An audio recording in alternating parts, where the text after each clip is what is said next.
सच्चिदानन्दरूपाय विश्वोत्पत्त्यादिहेतवे तापत्रय विनाशाय श्रीकृष्णाय वयं नुमः।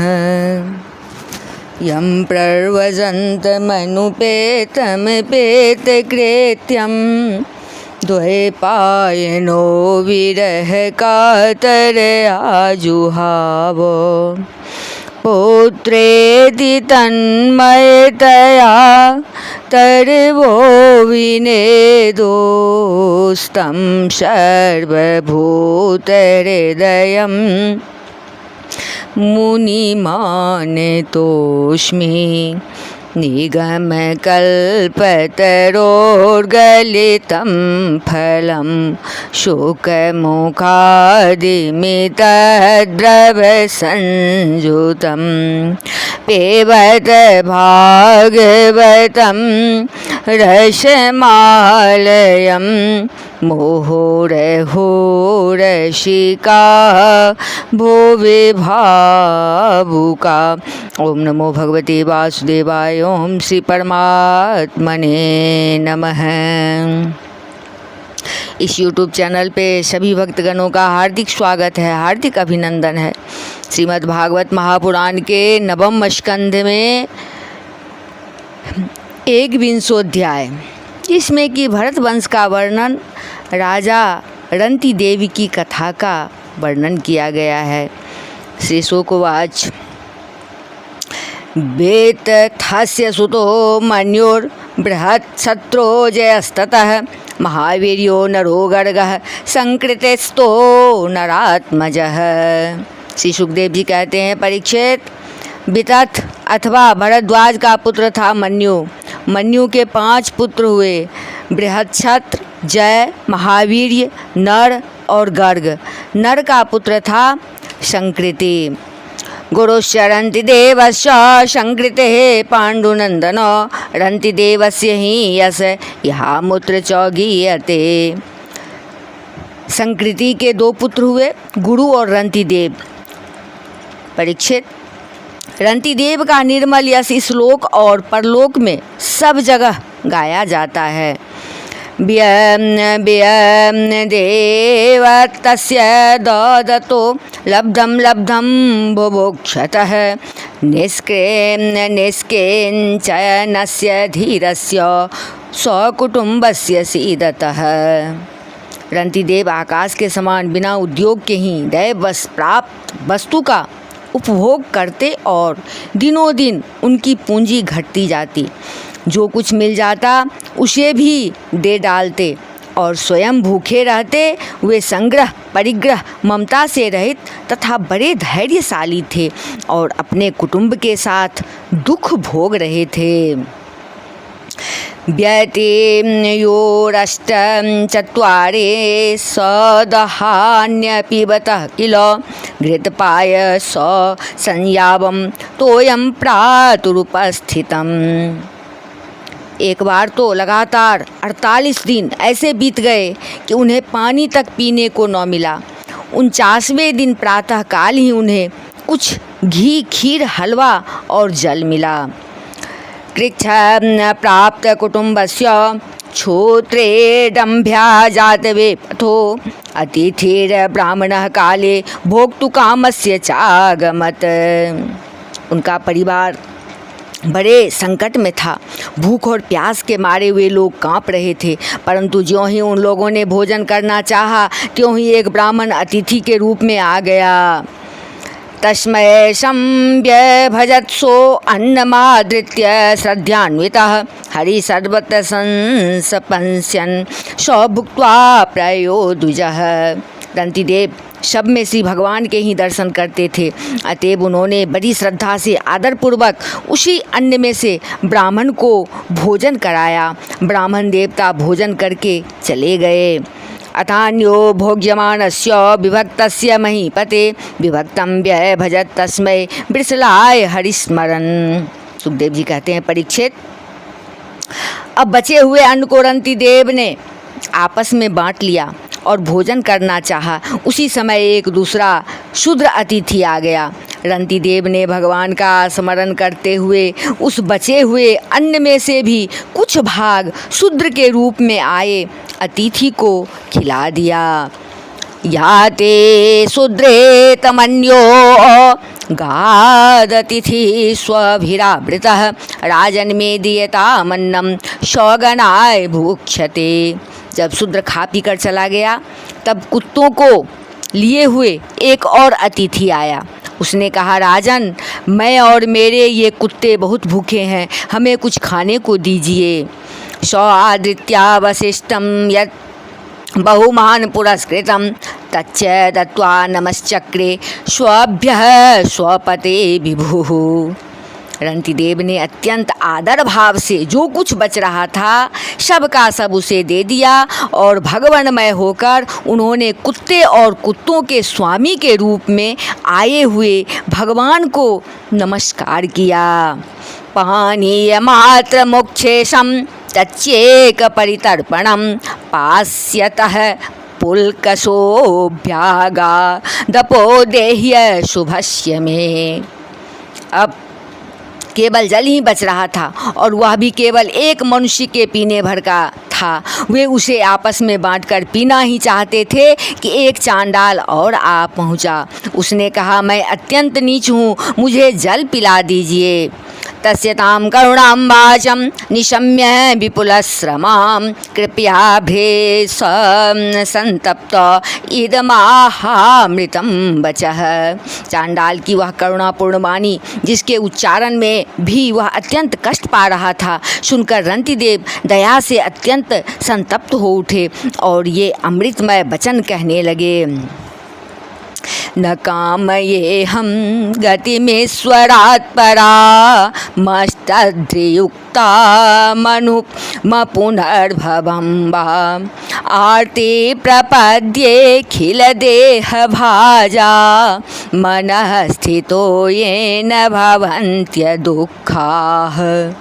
मैं भगवान से आठों सिद्धियों से युक्त परम गति नहीं चाहता, और तो क्या मैं मोक्ष की भी कामना नहीं करता। मैं चाहता हूँ तो केवल यही कि मैं संपूर्ण प्राणियों के हृदय में स्थित हो जाऊँ और उनका सारा दुख मैं ही सहन करूँ, जिससे और किसी भी प्राणी को दुख न हो। क्षुद्रेतश्रमो गात्र परिश्रमश्च दैन्यं क्लमः शोकविषादमोहा सर्वे निवृत्ताः कृपणस्य जन्तोर्जे जे विसोर्जीवजलार्पणान्मे। यह दीन प्राणी जल पी करके जीना चाहता था। जल दे देने से इसके जीवन की रक्षा हो गई। अब मेरी भूख प्यास की पीड़ा, शरीर की शिथिलता, दीनता, ग्लानि, शोक, विषाद और मोह, ये सब के सब जाते रहे। मैं सुखी हो गया। इति प्रभाष्य पानीयं म्रियमाणः पिपासया पुलकसायाद दाधीरो निसर्ग करुणो नृपः। इस प्रकार कहकर रंतिदेव ने वह बचा हुआ जल भी उस चांडाल को दे दिया। यद्यपि जल के बिना वे स्वयं मर रहे थे, फिर भी स्वभाव से ही उनका हृदय इतना करुणापूर्ण था कि वे अपने को रोक न सके। उनके धैर्य की भी कोई सीमा है। तस्य त्रिभुवनाधीशा फलदा फलमीक्षताम् आत्मानं दर्शयाश्क्रो मार्या विष्णुर्विनिर्मिता। सुखदेव जी कहते हैं, परीक्षित, ये अतिथि वास्तव में भगवान की रची हुई माया के ही विभिन्न रूप थे। परीक्षा पूरी हो जाने पर अपने भक्तों की अभिलाषा पूर्ण करने वाले त्रिभुवन स्वामी ब्रह्मा, विष्णु और महेश तीनों उनके सामने प्रकट हो गए। सवैतेभ्यो नमस्कृत्य निसंगो विगत स्पृह वासुदेवे भगवती भक्त्या चक्रे मनः परम। रंतिदेव ने उनके चरणों में नमस्कार किया। उन्हें कुछ लेना तो था नहीं, भगवान की कृपा से वे आसक्ति और अस्पृहा से भी रहित हो गए तथा परम प्रेममय भक्तिभाव से अपने मन को भगवान वासुदेव में तन्मय कर दिया। कुछ भी मांगा नहीं। ईश्वरालंबनम चित्तम कुर्वतो अनन्यराधसः माया गुणमयी राजन स्वप्रवत प्रत्यलीयत। सुखदेव जी कहते हैं, परीक्षित, उन्हें भगवान के सिवा और किसी भी वस्तु की इच्छा तो थी नहीं। उन्होंने अपने मन को पूर्ण रूप से भगवान में लगा दिया, इसलिए त्रिगुणमयी माया जागने पर स्वप्न दृश्य के समान नष्ट हो गई। तत् प्रसंगानुभावेन रन्ति देवानुवर्तिनः अभवन योगिनः सर्वे नारायण परायणाः। रंति देव के अनुयायी भी उनके संग के प्रभाव से योगी हो गए और सब भगवान के ही आश्रित परम भक्त बन गए। गर्गाक्षेनेस्ततो गार्ग्यः छत्राद् ब्रह्म हैवर्तत दूरे तक्षयो महावीर्यात् तस्य त्रयारुणिः कवि। मन्योपुत्र गर्ग से शिनी और शिनी से गार्ग्य का जन्म हुआ। यद्यपि गार्ग्य क्षत्रिय था, फिर भी उससे ब्राह्मण वंश चला। महावीर्य का पुत्र था दुरिच्छय। दुरिच्छय के 3 पुत्र हुए, पुष्करारोणेरित्यत्र ये ब्राह्मण गतिं गता। बृहच्छत्रस्य पुत्रो भूधस्ते युद्धस्तिनापुरम्। बृहद छत्र का पुत्र हुआ हस्ती, उसी ने हस्तिनापुर बसाया था। अजमेरो द्विमेढस्य पुरो मेढस्य हस्तिनः अजमेढस्य वंश्या स्युः प्रियमेधादयो द्विजा। हस्ती के 3 पुत्र थे, अजमेढ़, द्विमेढ़ और पुरोमेढ़। अजमेढ़ के पुत्रों में प्रियमेध आदि ब्राह्मण हुए। अजमेढ़ाद् बृहदेशोस्तस्य पुत्रो बृहद्धनुः बृहत्कायस्ततस्तस्य पुत्र आजीजयद्रथः। इन्हीं अजमेढ़ के एक पुत्र का नाम था बृहदिषु। बृहदिषु का पुत्र हुआ बृहद्धनु। बृहद्धनु का बृहत्काय और बृहत्काय का जयद्रथ हुआ। तत्सुतो विषमदस्तस्य सेनजित् समजायत रुचिराश्वो दृढनुकास्यो वत्सस्य तत्सुताः। जयद्रथ का पुत्र हुआ विशद और विशद का सेनजीत। सेनजीत के 4 पुत्र हुए, रुचिराश्व, दृढ़नु, कास्य और वत्स। रुचिराश्वसुतः पारः पृथुसेनस्तदात्मजः पारस्य तनयो नेपस्तस्य पुत्रशतं त्वभूत्। रुचिराश्व का पुत्र पार था और पार का पृथुसेन। पार के दूसरे पुत्र का नाम नीप था, उसके 100 पुत्र हुए।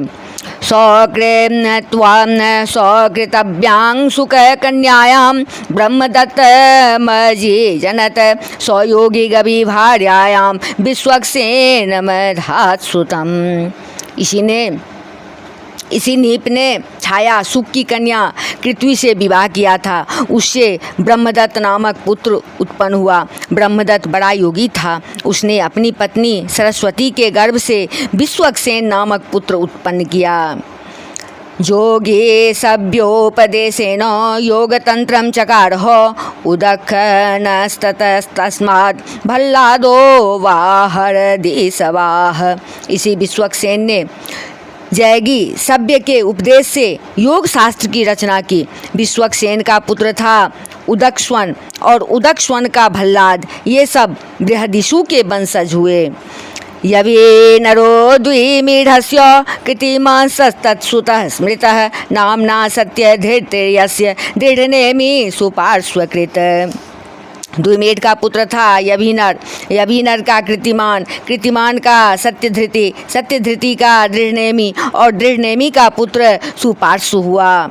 सुपार्श्वात् सुमतेस्तस्य पुत्रः सन्नतिमस्ततः कृतिर्हैरण्याभाद्यो योगं प्राप्य जगोष्म षट।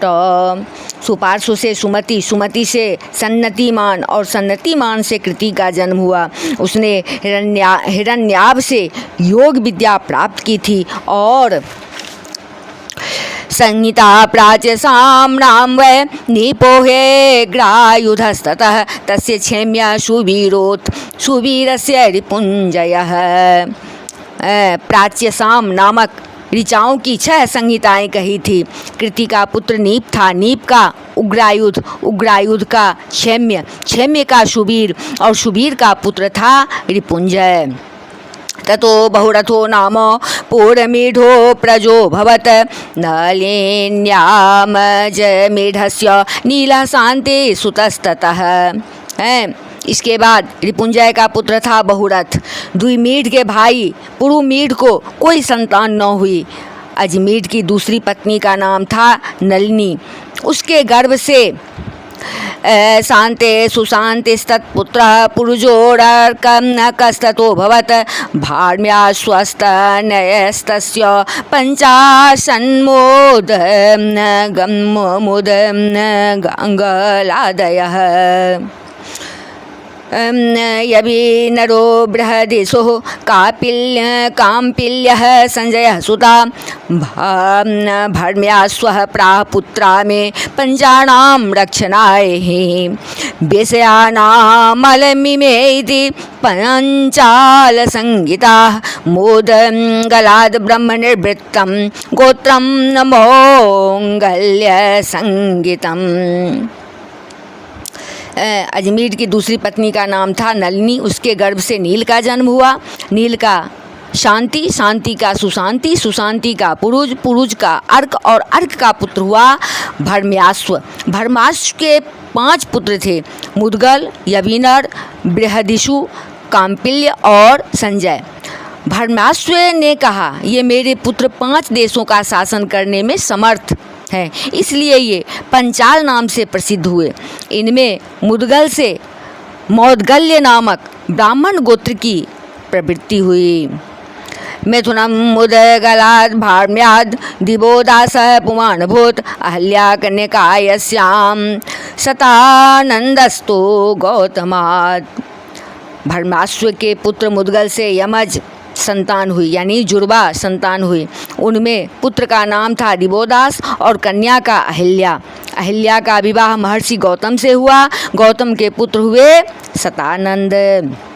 तस्य सत्यधृते पुत्रो धनुर्वेद विशारदः शरध्वंस्तत्सुतो यस्मात् दुर्वसे दर्शनात् किल। शतानंद का पुत्र सत्यधृति था। वह धनुर्विद्या में अत्यंत निपुण था। सत्यधृति के पुत्र का नाम था शरध्वान। एक दिन उर्वशी को देखने से तस्य सधृति पुत्रो धनुर्वेद विशारदः शरध्वांस्तत्सुतो यस्मात् दुर्वसे दर्शनात् किल। सरस्तम्बे पतत्रेतो मिथुनं तदभोक्षुभं तद्दृष्ट्वा कृपया गृहाङ्गृहाक्षन्तनुरुच्छन्तनुर्मृगयाचरन्। कृपः कुमारः कन्या च द्रोणपतन्यभवत् कृपे। शतानंद का पुत्र सत्यधृति था। वह धनुर्विद्या में अत्यंत निपुण था। सत्यधृति के पुत्र का नाम था शरध्वान। एक दिन उर्वशी को देखने से शरध्वान का वीर्य मूंज के झाड़ पर गिर पड़ा। उससे एक शुभ लक्षण वाले पुत्र और पुत्री का जन्म हुआ। महाराज शंतनु की उस पर दृष्टि पड़ गई, क्योंकि वे उधर शिकार खेलने के लिए गए हुए थे। उन्होंने दयावश दोनों को उठा लिया। उनमें जो पुत्र था उसका नाम कृपाचारी हुआ और जो कन्या थी उसका नाम हुआ कृपी। यही कृपी द्रोणाचार्य की पत्नी हुई। इति श्रीमद्भागवते महापुराणे पारमहंस्यां संहितायां नवम स्कंधे 21वाध्याय। बोल वृंदावन बिहारी लाल की जय, राजा रामचंद्र की जय, अम्बा जनकनंदनी की जय, भास्कर भगवान की जय, बजरंगबली की जय, उमापति महादेव की जय, श्रीमद्भागवत महापुराण की जय। बोलिए सब संतन की जय। जय जय श्री